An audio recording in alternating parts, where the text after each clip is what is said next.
और अगर ये एंट्रीज आपको समझ आ गई अभी हमने जो लिखी तो आपको दिक्कत नहीं होगी। पहले पढ़ लो क्वेश्चन क्या कह रहा है। Mohan sold goods to Gupta on 1 September 2021 for 1600। ठीक है, तो सेल्स की एंट्री होगी। Gupta immediately accepted a 3 months bill, तो मतलब 3 महीने का बिल एक्सेप्ट हो गया, तो ये ओरिजिनल बिल हो गई। On due date Gupta requested with that bill be renewed for a fresh period of 2 months। तो देखो वही मेरी कहानी कि ड्यू डेट आके गुप्ता ने क्या बोला, भाई मेरे पास पैसे नहीं है, आप इस बिल को रिन्यू कर दो। कितने महीनों के लिए? 2 महीने के लिए। Mohan agrees provided interest eight 9% per annum, ध्यान से पढ़ो, was paid immediately in cash. तो याद है मैंने क्या लिखा था? Part payment, interest including excluding. तो यहां उसने क्या बोला कि भाई कंडीशन क्या डाली कि कंडीशन एक है कि जो इंटरेस्ट है वो आप अभी हाथ के हाथ कैश में पे करोगे। तो यानी इस क्वेश्चन में part payment is equal to interest only, बाकी वो कुछ पार्ट पेमेंट नहीं मांग रहा, वो कह रहा है बस इंटरेस्ट वाला जो हिस्सा है वो अभी दे दो मेरे को, बाकी तो बिल एक्सटेंड हो रहा है। तो मैंने वही आपसे कहा था, देखो मैं कहानी क्वेश्चन ही बताता है कहानी में कि क्या करना है, ठीक है। तो ये इंपॉर्टेंट था कि भाई उसने बोला इंटरेस्ट जो है वो पार्ट पेमेंट में आप दे दो इन कैश। तो this Gupta was agreeable, agreeable मतलब गुप्ता मान गया। Second bill was met on due date, give journal entries in the books of Mohan. हाँ, तो मोहन की किताब के साथ साथ हम लोग और साथ में अपनी कॉन्सेप्चुअल अंडरस्टैंडिंग के लिए गुप्ता की बुक्स में भी कर लेंगे, ठीक है। तो आओ देखो अभी आपका एमसीक्यू पेपर है तो फॉर्मेट पे उतना इंपॉर्टेंट नहीं है, बाकी अपनी श्रद्धा बना सकते हो, मैं मना थोड़ी करूंगा, ठीक है बना लो। अब तो पहले किसकी किताब में एंट्री करेंगे? दोनों की किताब में साथ साथ कर लें क्या, अगर आपको कोई दिक्कत ना हो तो, ठीक है। तो आप चाहे आधा आधे पेज को बांट दो, एग्जैक्ट हाफ हाफ कर लेना पेज। एक साइड में हम लोग जो क्वेश्चन ने मांगा है मोहन, मोहन कौन है, ड्रॉअर की ड्रॉई? ड्रॉअर। तो एक हिस्से में हम लोग मोहन की किताबों में कर लेंगे, दूसरे हिस्से में हम लोग गुप्ता के में कर लेंगे, इन the books of Gupta. Gupta कौन है? ड्रॉई। वेरी गुड, तो वेरी वेरी इजी।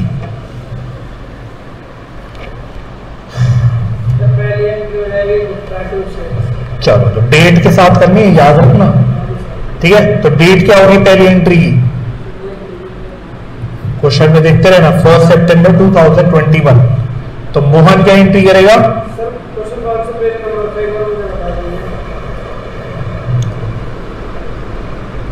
211, चैप्टर का लास्ट क्वेश्चन है बेसिकली इसमें, मिल गया। चलो तो क्वेश्चन आप अपने पास देखना है किताब से। तो 1 सितंबर को सेल हुई तो मोहन क्या एंट्री करेगा? Gupta to sales. कितने रुपए की सेल हुई? 1600 की। और गुप्ता ये एंट्री करेगा very good, purchase debit to Mohan, same date पे, ठीक है। नेक्स्ट फिर क्या हुआ? फिर 3 महीने का बिल ड्रॉ हुआ, ठीक है। तो बिल ड्रॉ और एक्सेप्ट हुआ, मोहन क्या एंट्री करेगा उसकी? Very good, BR debit to Gupta 1600। और कोरस्पॉन्डिंगली गुप्ता क्या एंट्री करेगा?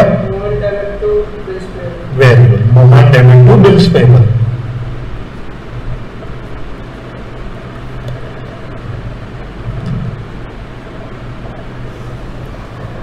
बढ़िया। फिर कहानी मेरे ख्याल से सीधा ड्यू डेट पे आई, चेक कर जरा ना अपने पास। फिर सीधा ड्यू डेट आ गई और रिन्यूअल की बात हो गई। तो सबसे पहले पुराना बिल्कुल पहली क्लास का कॉन्सेप्ट लगा के मुझे ड्यू डेट निकाल के बताओ, बिल कितने महीने का था? 3 मंथ्स का था। और वैसे आपको पता है ड्यू डेट का मतलब आपको ग्रेस पीरियड अपने आप से ऐड करना होता है। वेरी गुड, 4 दिसंबर। ठीक है, तो देखो क्वेश्चन ने कहीं बोला नहीं था, उसने तो ड्यू डेट बोला था, लेकिन आपको अपने आप ड्यू डेट मतलब मैच्योरिटी डेट निकालनी है। ठीक है, वेरी गुड। तो 4 दिसंबर को अब रिन्यूअल का टाइम आ गया। तो रिन्यूअल के लिए हमने सारी एंट्रीज लिख ली, स्टेप बाय स्टेप लिखी। सबसे पहले रिन्यूअल के टाइम क्या करना है आपको? ओरिजिनल बिल को कैंसिल करना है दोनों की किताबों में। तो ड्रॉअर क्या एंट्री करेगा कैंसिल करने के लिए? Bills receivable. तो क्या एंट्री हो जाएगी?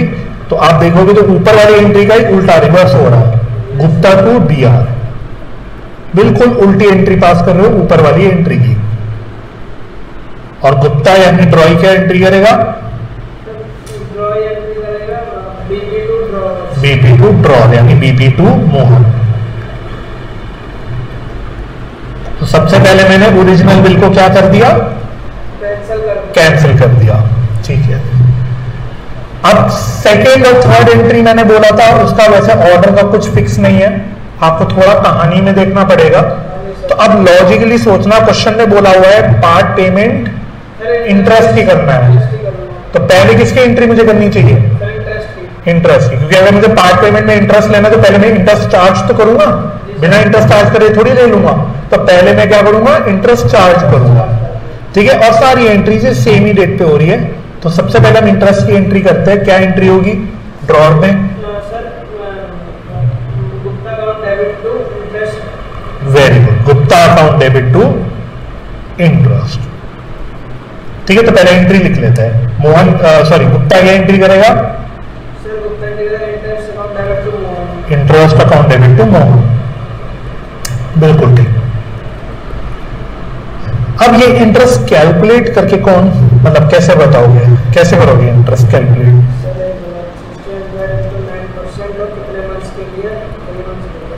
1600 इंटरेस्ट का रेट क्या है? 9%। और कितने महीनों के लिए कैलकुलेट करोगे? अब ये सोचो किस पीरियड के लिए करोगे? 3 तो आपने ओरिजिनल बिल का टाइम दिया, आपको डीलेड पीरियड के लिए इंटरेस्ट लेना है। तो डीले कितने महीनों का हो रहा है? मैं कितने महीने का एक्सटेंशन मांग रहा हूं? 2 मंथ्स का। तो इंटरेस्ट किस पे कैलकुलेट करोगे? 2 मंथ्स में। ठीक है, हाँ, तो कितना आया? 24। ठीक है, बस डाल दो।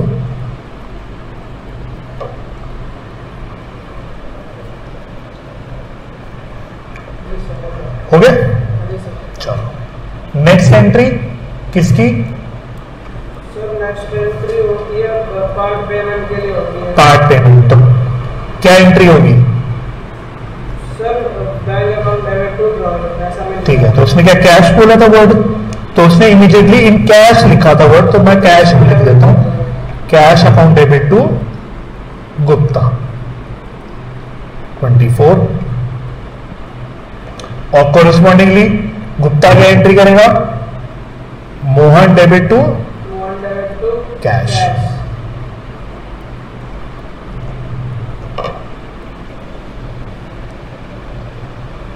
चलो बढ़िया, एकदम सही चल रही गाड़ी। नेक्स्ट अब किसकी एंट्री होगी? नया बिल ड्रॉ करने की। तो पहले ड्रॉअर क्या एंट्री करेगा नए बिल की? Bills receivable debit to Gupta. और गुप्ता क्या एंट्री करेगा? ड्रॉई क्या एंट्री करेगा? Mohan debit to bills payable. Very good. और बिल का अमाउंट क्या होगा? बिल का अमाउंट सर 16 से 34 रुपीस दे दिए। हाँ, तो ये झोल कर गए आप। देखो सोचो एक बार क्या झोल करी आपने? आपने बोला 1600 में से 24 रुपए दे दिए, लेकिन पहले 24 रुपए मैंने उससे मांगे भी तो थे, बिना मांगे थोड़ी दी उसने। तो पहले मैंने 24 रुपए मांगे थे, तो ऊपर उसने मांगने की तो एंट्री करी थी हमने इंटरेस्ट की, उसके बाद उसमें से 2400 रुपए उसने दिए थे। तो अल्टीमेटली नया बिल कितने अमाउंट का बनेगा? 1600 का ही बनेगा। ठीक है, यानी अनपेड अमाउंट का। अल्टीमेटली कितना अमाउंट अनपेड है? 1600 ही अनपेड है, उसी के लिए बनेगा।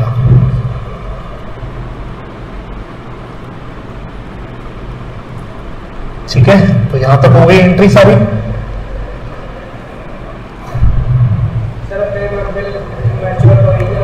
हाँ, तो क्वेश्चन ने क्लियरली बोला था भाई सेकंड बिल जो मतलब ये नया बिल है ये मैच्योरिटी पे ऑनर हो गया, met on due date.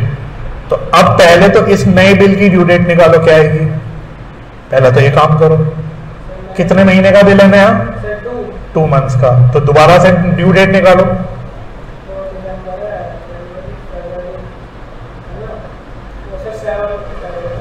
Seventh, very बिल्कुल सही जवाब।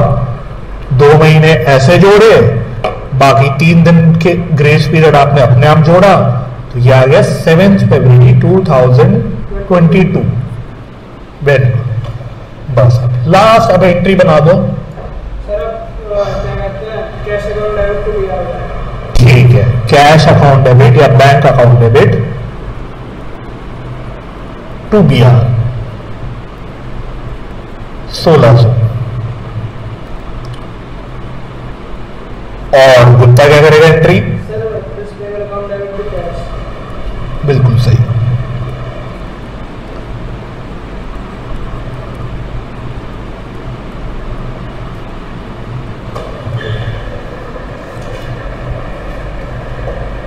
Illustration number 22।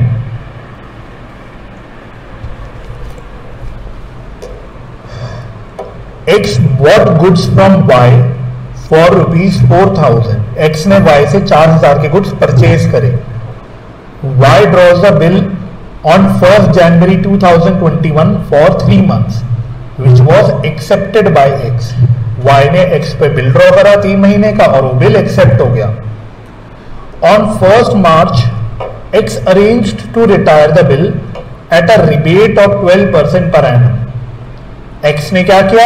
बिल रिटायर कर लिया, मतलब ड्यू डेट से पहले पे कर दिया। रिबेट कितने का मिल गया? 12% पर एनम का। Show entries in the books of X and Y। तो दोनों की किताबों में बस आपको एंट्रीज करनी है। फटाफट से मुझे पार्टीज आइडेंटिफाई करके बताओ, ड्रॉर कौन है और ड्रॉई कौन है? Very good. तो ड्रॉर Y है, ड्रॉई X है। Very good. तो आप बताओ, एक की किताब में एंट्री मैं करूंगा, एक ही किताब में एंट्री आप होमवर्क में करोगे, आप जैसा बोलो। तो Y में मैं कर लेता हूं, ठीक है। तो लिखो इन द बुक्स ऑफ Y। और Y कौन है? ड्रॉर। चलिए, इसका मतलब X की किताब में जो एंट्रीज है वो क्या हो गई आपके लिए? होमवर्क। ठीक है, चलो। तो सबसे पहले Y ने गुड्स बेचे कौन सी तारीख को? 1 जनवरी 2021 को। तो क्या एंट्री करेगा Y? एंट्री करेगा X account debit to sales.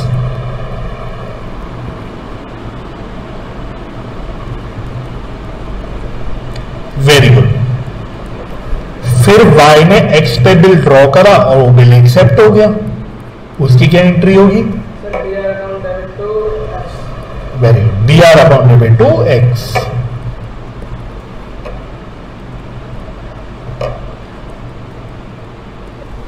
Next, फिर क्वेश्चन ने बोला कि X ने रिटायर कर लिया बिल अंडर रिबेट, वो भी डेट भी बता दी उसने 1 मार्च।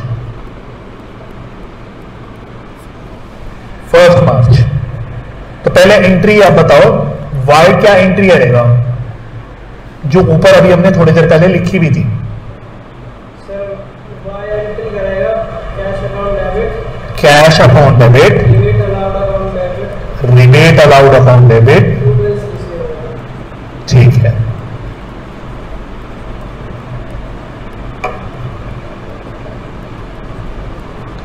ठीक है जी। तो बिल्स रिसीवेबल तो 4000 रुपए से चला गया, ये मैं लिख देता हूं।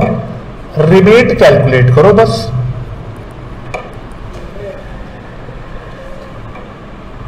$4,000 का बिल है, रेट है 12%। अब कितने पीरियड के लिए रिबेट निकलेगा? कितने पीरियड के लिए निकलेगा? 3 मंथ के लिए क्यों निकलेगा? थोड़ा लॉजिकली सोच के बताओ। आपको एलआर भी करना है ना, आपका एक पेपर है, तो आपको मतलब लॉजिकली सोचना पड़ेगा। पूरे 3 महीने के लिए मैं बिल मतलब रिबेट दूंगा, या उसमें जितनी अर्ली पेमेंट करी उतनी ही पीरियड के लिए दूंगा? भाई जितनी मेरे को अर्ली पेमेंट मिली उतनी महीनों के लिए ही दूंगा। तो बिल तो 3 महीने का था, मुझे पेमेंट कौन सी तारीख को मिली? 1 मार्च को मिली। मतलब कितने महीने बाद मिली? 1 जनवरी को बिल ड्रॉ हुआ था, 1 मार्च को पेमेंट मिली। तो कितने महीनों के बाद मिली? 2 महीनों के बाद मिली। मिलनी कितने महीनों के बाद चाहिए थी?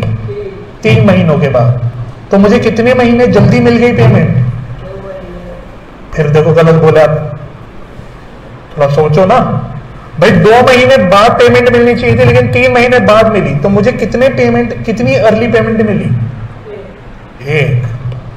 तो जल्दबाजी में मत रहा करो जवाब देने के, सोच के जवाब दिया करो। तो कितने महीनों की अर्ली पेमेंट मिली मुझे? 1 मंथ की। समझे कि नहीं? या दोबारा बताओ? समझ गए? तो 2 महीने बाद मुझे पेमेंट मिल गई इंस्टेड ऑफ 3 मंथ्स। तो मतलब मुझे 1 महीना अर्ली पेमेंट मिली। तो कितने महीनों के लिए बिल रिबेट कैलकुलेट होगा? 1 महीनों के लिए, 1 महीने के लिए।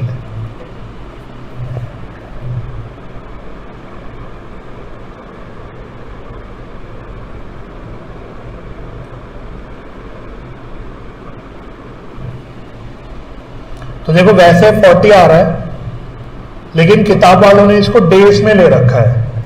अब इसको डेज में काउंट कर रखा है। कैसे? चलो नीचे आके बताता हूं आपको एक बार वापस से मुझे बताना, बिल ड्रॉ कब हुआ था?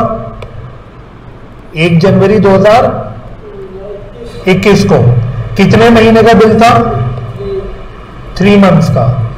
तो फटाफट से जरा ड्यू डेट बताओ इसकी क्या आएगी?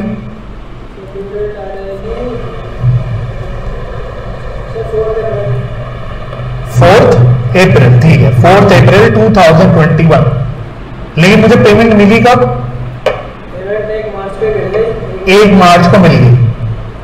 तो बस आपको ये डेज गिनने की, ये कितने दिन आएंगे ये काउंट करना है आपको। कितने दिन जल्दी मिली? तो कैसे गिनोगे? अप्रैल के कितने दिन में हो गए? नहीं, तो उल्टा गिनना है ना आपको। अप्रैल में कितने दिन है? 4 तारीख को अगर पेमेंट मिलती तो कोई रिबेट नहीं देता, लेकिन 4 से पहले अगर पेमेंट मिलती तो मैं रिबेट देता। तो अप्रैल के 3 दिन लेने पड़ेंगे। या ऐसे छोड़ो, आप ऐसे अगर नहीं समझ पाओगे तो उल्टा करो। अब यहां से यहां गिनो, 1 मार्च से 4 अप्रैल गिनो पूरा। मार्च के 30 दिन, मार्च के 30 दिन और सॉरी मार्च के 31 दिन ना।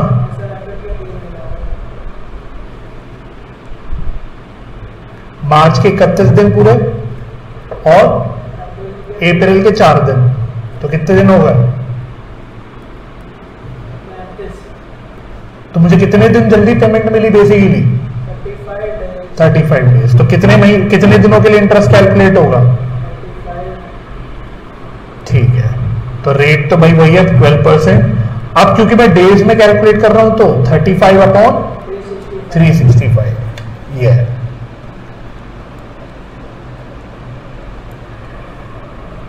बताओ, निकालो ना।